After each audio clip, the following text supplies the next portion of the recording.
अ quite Place de one. इस movie के लिए मैं एक्साइटेड तो था लेकिन बहुत ज़्यादा भी नहीं, क्योंकि ये एक फिल्म सीरीज है और इसके जो पहले के 2 पार्ट्स हैं उसके जो डायरेक्टर और साथ में जो पूरी कास्ट है वो इसमें नहीं है। मतलब कि डायरेक्टर जॉन क्रेसिंस्की जो हमें मूवी में एज ए एक्टर भी देखने मिले थे, और एक्ट्रेस एमिली ब्लंट जो जॉन क्रेसिंस्की की वाइफ भी हैं, और साथ में इसके सेकंड पार्ट में हमें किलियन मर्फी भी देखने मिले थे। पहले के दोनों पार्ट्स मुझे बहुत ही ज्यादा पसंद आए थे, लेकिन ये बात पहले से ही तय थी कि ये जो सारे लोग हैं कास्ट और डायरेक्टर वो इस थर्ड पार्ट में नहीं होंगे, तो इस वजह से एक्साइटमेंट थोड़ी सी कम थी। और चलो डायरेक्टर को छोड़ो, मूवी थोड़ी ऊपर नीचे होगी चला लेंगे, लेकिन मूवी में एमिली को तो होना चाहिए था, तो वो थोड़ा सा ज्यादा अच्छा रहता। मूवी थोड़ी ऊपर नीचे होती फिर भी देखने में मजा आता। और मुझे तो ऐसा भी लग रहा था कि इसके इस थर्ड पार्ट में पहले के जो 2 पार्ट्स है उसके रिलेटेड कुछ कनेक्शन दिख सकता है, स्पेशली इसके एंड में तो कुछ होगा ही, लेकिन कुछ खास था नहीं। कुछ हमें ऐसा दिखाया नहीं कि पहले के 2 पार्ट से कनेक्शन है, बस हमें इतना पता है कि इसकी जो स्टोरी है तीसरे पार्ट की वो उन दोनों पार्ट्स के पहले की है, यानी कि ये डे वन है तो इसकी स्टोरी आगे की है और वो थोड़ी सी पीछे की दिखाई है। मूवी का बजट है $67 मिलियन, जिसने $254 मिलियन का बॉक्स ऑफिस कलेक्शन किया है, जो कि मुझे तो ऐसा ही लगता है कि ये जो बॉक्स ऑफिस कलेक्शन है इसके पहले के 2 पार्ट्स की जो इमेज है उसकी वजह से ही हुआ है। पहला जो पार्ट है उसका तो बजट भी इतना नहीं था, फिर भी वो मूवी बहुत ही ज्यादा पसंद आई। उसका बजट सिर्फ $70 मिलियन था, जिसने $341 मिलियन का बॉक्स ऑफिस कलेक्शन किया। तो आप समझ ही सकते हो कि एक तो पहला पार्ट है तो लोगों को ज्यादा कुछ पता भी नहीं होगा कि इसके अंदर क्या होने वाला है, क्योंकि अगर सीरीज है तो बाकी के पार्ट्स आते हैं तो हमें पता चल जाता है कि इसमें आगे इस तरीके की कहानी देखने मिलेगी। लेकिन पहली मूवी थी, उसका बजट भी कम था, फिर भी इतना अच्छा बॉक्स ऑफिस कलेक्शन किया। वहीं अगर बात करें इसके सेकंड पार्ट की, तो फर्स्ट पार्ट के बाद थोड़े बहुत पैसे आ गए थे, इस वजह से इसके सेकंड पार्ट का बजट $60 मिलियन था, जिसने $297 मिलियन का बॉक्स ऑफिस कलेक्शन किया। जो कि वैसे देखा जाए तो फर्स्ट पार्ट के बाद जितना वो सक्सेस रहा था उसके हिसाब से जो इमेज बन गई थी उसके हिसाब से ये थोड़ा सा बॉक्स ऑफिस कलेक्शन कम है। वैसे मूवी फ्लॉप तो नहीं है, लेकिन फर्स्ट पार्ट के बाद इसका कम है, और इसका रीजन है कि ये मूवी कोविड के टाइम पर रिलीज हुई थी, तो आपको पता ही है उस वक्त पूरा क्या माहौल था, और शायद मेरे हिसाब से तो ये मूवी वर्ल्ड वाइड रिलीज भी नहीं हुई होगी। पहले के दोनों पार्ट्स की तरह ही इस थर्ड पार्ट का कॉन्सेप्ट तो सेम ही है, जिसमें कुछ क्रीचर्स जो शायद एलियंस हैं वो अर्थ पर आ गए हैं, और जहां पर भी थोड़ी सी भी आवाज सुनते हैं तो उस चीज या फिर इंसान को खत्म कर देते हैं। मूवी के नाम में ही है डे वन, तो इससे हमें ये तो अंदाजा पहले से ही लग जाता है कि इसमें यही देखने मिलेगा कि जब पहली बार, जब वो पहला दिन था जब क्रीचर्स इस अर्थ पर आए थे तो क्या हुआ था। तो इस पहले दिन की इतनी खतरनाक सिचुएशन में वैसे हैं तो बहुत सारे लोग, लेकिन इस मूवी में न्यूयॉर्क सिटी के एक लड़के और लड़की पर मेनली फोकस किया गया है। लड़की का नाम है सैमी और लड़के का नाम है एरिक, और हाँ इनके साथ एक बिल्ली भी है, और वो इतने समय तक बिना आवाज किए रह गई, ये भी अच्छा है, वरना थोड़ा सा आवाज करती।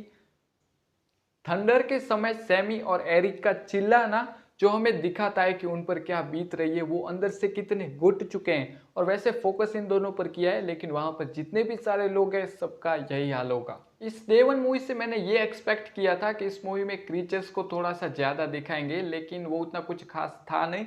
लेकिन हाँ, इस मूवी के अंदर जो लव स्टोरी दिखाई है या फिर फ्रेंडशिप, जो भी उन दोनों के बीच में रिलेशनशिप थी, उससे हम थोड़ा सा अच्छे से कनेक्ट हुए। पर अभी भी सभी चीजों का खुलासा नहीं हुआ है। ये इस फिल्म सीरीज का तीसरा पार्ट है, और ऊपर से इसके नाम में ही है डे वन, जब ये सब कुछ शुरू हुआ था। लेकिन फिर भी कुछ ऐसे सवाल हैं जिनके जवाब नहीं मिले, जैसे कि ये क्रीचर्स हैं कौन, कहां से आए, क्यों आए, कैसे आए, ये खाते क्या है, इनको आवाज से क्या प्रॉब्लम है, और ये मेल भी होते हैं फीमेल होते हैं या फिर इनका क्या मामला है। तो ये सारी चीजें थी, उनके थोड़ा सा खुलासा नहीं हुआ। शायद ऐसा भी हो सकता है कि इन सारे सवालों के जवाब तो हैं, लेकिन मुझे नहीं पता, और अगर आपको पता है तो मुझे जरूर से बताना, मैं जानना चाहूंगा। और अभी तक तो हमारे पास इतनी इन्फॉर्मेशन है कि एक दिन क्रीचर्स अचानक पृथ्वी पर आए और तबाही मचा दी, और इनको किस चीज से प्रॉब्लम है, मतलब कि आवाज से, लेकिन इतनी जानकारी हमारे लिए काफी नहीं है। एक तरीके से ये अच्छी बात भी है कि हमें सब कुछ नहीं पता है, उससे सस्पेंस बना रहता है। लेकिन अब ये इस फिल्म सीरीज का तीसरा पार्ट है, कास्ट भी पूरी चेंज हो गई, डायरेक्टर भी चेंज हो गया, तो अब तो इन चीजों का आपको खुलासा कर देना चाहिए। फर्स्ट पार्ट में हमने देखा कि एक फैमिली है जो इस सिचुएशन में कैसे सर्वाइव करती है, और वही चीज हमने इसके सेकंड पार्ट में भी देखी, पर उसमें एक कैरेक्टर कम हो गया था, लेकिन उसकी जगह पर एक नया कैरेक्टर भी ऐड हुआ था। मूवी के जो सारे पिन ड्रॉप साइलेंट सीन है उनको आप बहुत ही अच्छी तरीके से फील करने वाले हो। कुछ सीन तो ऐसे ही है जिसमें एकदम ही कोई आवाज ही नहीं है, एकदम ही जीरो, और साथ में मूवी के जो सारे वीएफएक्स है और थोड़ा बहुत जो साउंड यूज किया गया है एकदम ही सही है, कोई खास प्रॉब्लम नहीं है। लेकिन हाँ, मूवी की जो स्टोरी एक्सपेक्ट की थी वैसे ही है, लेकिन फिर भी उसको उस तरीके से, खास तरीके से हमारे सामने प्रेजेंट नहीं कर पाए कि हमें हमें ऐसा लगे कि हाँ, ये जो मैंने एक्सपेक्ट किया था इसी तरीके से मैं चाहता था कि आप इससे दिखाओ। जैसे कि कुछ लोग हैं पहला ही दिन है फंसे हुए हैं, वो कैसे सर्वाइव करते हैं, पहले दिन क्या हुआ था ये चीज़ दिखाई, लेकिन उतना डीप में आप एक्सप्लेन नहीं कर पाए। जैसे कि पहले दिन वो वहाँ से नीचे आए तो कैसे आए, क्या हुआ था, थोड़ी सी वो भी स्टोरी दिखानी थी कि उनके साथ ये हुआ, वो वहाँ से नीचे आए। और फिर इस तरीके से पूरी मूवी में भी उनको क्रीचर्स को नहीं दिखाया, बस यही जो दो लोग हैं सैमी और एरिक, ये यहाँ वहाँ जा रहे हैं और कहीं पर थोड़ी बहुत दिख जा रहे हैं वो क्रीचर्स। तो उस हिसाब से ये मैंने एक्सपेक्ट नहीं किया था। मैंने सोचा था पूरी मूवी में अच्छे तरीके से इन सारी चीज़ों को एक्सप्लेन करेंगे, तो इस चीज़ से मैं थोड़ा सा डिसअपॉइंट हुआ हूँ। पॉजिटिव की बात करें तो मूवी के जो कैरेक्टर्स हैं उनसे हम अच्छे तरीके से कनेक्ट तो होते हैं, हम भी थोड़े उनको देखकर इमोशनल होते हैं। पर अक्सर आपने कहीं ऐसा सुना होगा किसी मूवी को लेकर कि इस मूवी का ये जो कैरेक्टर था या फिर ये जो एक्टर था उसको स्क्रीन पर उतना टाइम नहीं मिला जितना मिलना चाहिए था। और ये जो सीरीज है, मतलब कि फिल्म सीरीज है, उसका तो कॉन्सेप्ट भी एकदम ही अलग है, एकदम ही यूनिक है और ऊपर से क्रीचर बेस ही ऐसा कह सकते हैं। पर मुझे ऐसा लगा इस मूवी को लेकर कि इसमें क्रीचर्स को स्क्रीन पर उतना टाइम नहीं मिला जितना मिलना चाहिए था। ऑडियंस को जो चीज़ इसमें देखने में मज़ा आ रहा है वो तो आपको दिखानी चाहिए ना। मैं ऐसा नहीं कह रहा हूँ कि इस पूरी मूवी में क्रीचर्स ही दिखाओ, नहीं, आप पहले से अच्छे से स्टोरी को बिल्ड कर लो, फिर क्रीचर्स दिखाओ और अच्छे से एंड करो। पर ऐसा मुझे इस मूवी को लेकर नहीं लगा, मैंने जो एक्सपेक्ट किया था वो नहीं देखने मिला। और मुझे ऐसा लगता है आपके साथ भी ऐसा ही हुआ था। ज़्यादातर ऑडियंस जो है, जो अ क्वाइट प्लेस फिल्म सीरीज के फैंस है, उनके साथ तो ऐसा थोड़ा सा डिसअपॉइंट हुए ही होगे। और खासकर जो कास्ट चेंज हो गई उस वजह से तो बहुत ही ज़्यादा। स्टार्टिंग में तो मुझे ऐसा लगा कि मूवी तो अभी स्टार्ट हुई है, धीरे धीरे सारी चीज़ें समझ में आएंगी और देखने मिलेंगी, लेकिन बाद में भी उतना कुछ खास था नहीं। जब पहली बार क्रीचर्स अर्थ पर आए तो क्या हुआ था, सारे लोग एकदम ही पैनिक हो गए थे, सब लोग एकदम ही डर गए थे कि ये क्या हुआ।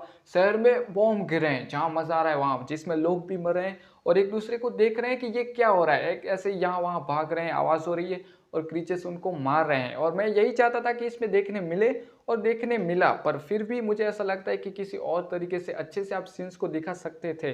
वैसे मूवी में वही चीज़ें देखने मिली जो ये हमसे प्रॉमिस करती है, पर फिर भी शायद मुझे ऐसा लगता है कि मैंने कुछ ज़्यादा एक्सपेक्ट कर लिया था, ऐसा हो सकता है। तो आपको शायद ये चीज़ें पसंद आई भी होंगी, ऐसा हो सकता है। मैंने ज़्यादा एक्सपेक्ट किया, उसका यही रीज़न है कि पहले के 2 पार्ट्स वो जिस लेवल पर थे, तो शायद मुझे उससे कंपैरिजन नहीं करना चाहिए। तो उस वजह से आपको ऐसा लगेगा कि ये मूवी बहुत ही ज़्यादा डाउन है, आप ये रिव्यू देख रहे हो तब।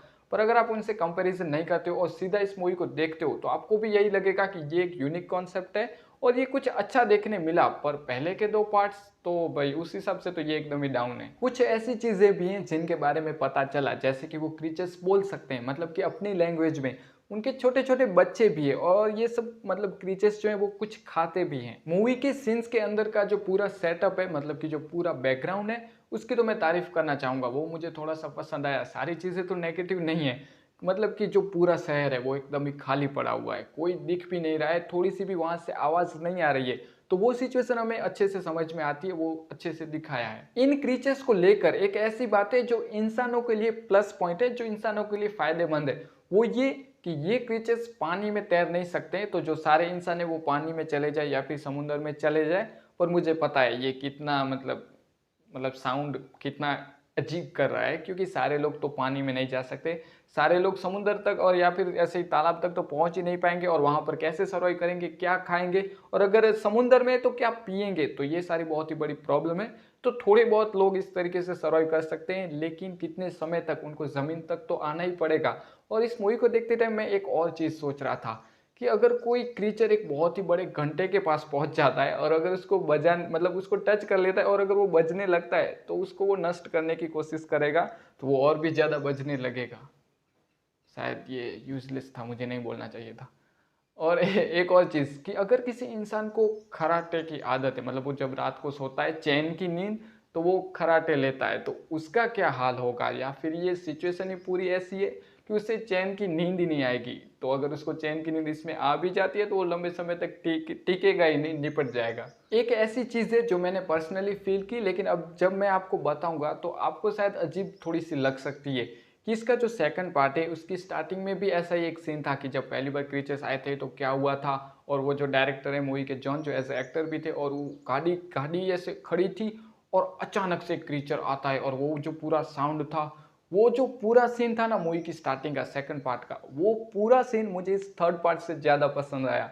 थोड़ा सा आपको अजीब लग सकता है, पर हाँ यही है कि वो सिर्फ स्टार्टिंग का सीन मुझे इस पूरी मूवी से ज़्यादा अच्छा लगा। और इस थर्ड पार्ट की कहानी पहले के दोनों पार्ट्स के पहले की है, तो ये तो मुझे शायद बताने की ज़रूरत नहीं थी, क्योंकि मूवी में कितनी बार बोलूँ कि डे वन है, तो ये जहाँ से सब कुछ शुरू हुआ था वहीं से भी है। पर ये सिचुएशन ऐसी है ना कि इसमें हमें असल में पता चलता है कि हमारा जो करीबी लोग हैं, कोई भी आसपास के जो सारे लोग हैं, वो असल में हैं कैसे, वो कितने सेल्फिश है या फिर कितने अच्छे हैं। मूवी के एंड में एक सॉन्ग के साथ मस्त कनेक्शन करके सीन देखने मिला, जो कि अच्छा लगा। और इस मूवी की डबिंग अच्छी है। वैसे ये पूरा कॉन्सेप्ट ही ऐसा है कि इसमें डबिंग की ज़रूरत ही नहीं पड़ती। सब ऐसे ही कुछ बोल, तो वैसे ज़्यादा टाइम मतलब बोल ही नहीं रहे हैं। कब जब पहले कोई आया नहीं था, मतलब कि क्रीचर्स, तब के कुछ सीन है जब बोल रहे हैं, या फिर बैकग्राउंड में कोई आवाज़ हो रही है जैसे कि बारिश हो रही है तब कुछ कोई बोल रहा है, तो तभी डबिंग की ज़रूरत पड़ती है। और इस मूवी का रन टाइम है 1 घंटा और 40 मिनट का। पहले के जो 2 पार्ट्स हैं उनका रन टाइम 1 घंटा और 30 मिनट के आसपास का है, दोनों पार्ट्स का। और इसका जो रन टाइम है 1 घंटा 40 मिनट, और इसमें 10 से 15 मिनट मूवी के एंड में तो नंबर्स ही हैं। और एज ए एक सर्वाइवल मूवी ये रन टाइम एकदम ही परफेक्ट है। पर फिर भी मुझे ऐसा लगा कि कुछ सीन बहुत ही ज़्यादा स्लो हैं, उनको उस तरीके से नहीं दिखा पाए जिस तरीके से उनको दिखाना चाहिए था, या फिर वो जो लंबे लंबे नहीं कर रहे थे। नो मैटर, मूवी 1 घंटा और 20 मिनट की हो जाती, लेकिन ऑडियंस बोर नहीं होनी चाहिए। अगेन मैं ये कहना चाहूँगा कि मुझे पता है कि मैंने इस मूवी के बारे में बहुत सारी ऐसी चीज़ें जिनके बारे में ऊपर नीचे बोला, पर मूवी फिर भी एकदम ही बेकार नहीं है। पर हम पहले की जो सारी चीज़ें हैं उनको दिमाग में लेकर चलते हैं, जो कंपैरिजन करते हैं, तो उस वजह से ऐसा लगता है कि ये थोड़ी सी डाउन है। पर फिर भी मूवी अच्छी है ओवरऑल, सभी चीज़ों को ध्यान में रखते हुए। मैंने ये जो सारी चीज़ें बोली उसके अलावा भी, फिर भी मैं इस मूवी को 7 आउट ऑफ 10 की रेटिंग देना पसंद करूंगा। मूवी में खून खराबा या फिर अडल्ट सीन्स नहीं है, और अगर आपने इसके पहले के 2 पार्ट्स देखे हैं वो आपको बहुत ही ज़्यादा पसंद आए थे, तो लग गया था आप इस तीसरे पार्ट को भी देख सकते हो। लेकिन आप पहले से ही इस तीसरे पार्ट से डिसअपॉइंट हो, या इस रिव्यू को देखकर, ट्रेलर को देखकर, या फिर आपको जो पता है कि इसके जो कास्ट और डायरेक्टर चेंज हो गए और आपका मन एकदम ही नहीं है, तो मत देखो। मैं ज़्यादा कुछ आपको नहीं कहूँगा। और इसके जो पहले के 2 पार्ट्स हैं उसी तरह इसको भी प्राइम वीडियो पर रिलीज़ किया गया है, पर मैंने चेक किया प्राइम वीडियो पर हमारे यहाँ इंडिया में ये मूवी कहीं पर भी नहीं है, जो शायद थोड़े समय में ही देखने मिलेगी, शायद कुछ दिनों में ही। लेकिन उससे पहले देखना चाहते हो तो इसको डाउनलोड करके आप देख सकते हो ऑफिशियली हिंदी डब के साथ। तो यही था मेरा सीधा साधा सिंपल अ क्वाइट प्लेस डे 1 मूवी को लेकर रिव्यू। मिलते हैं नेक्स्ट ऐसी किसी वीडियो के साथ।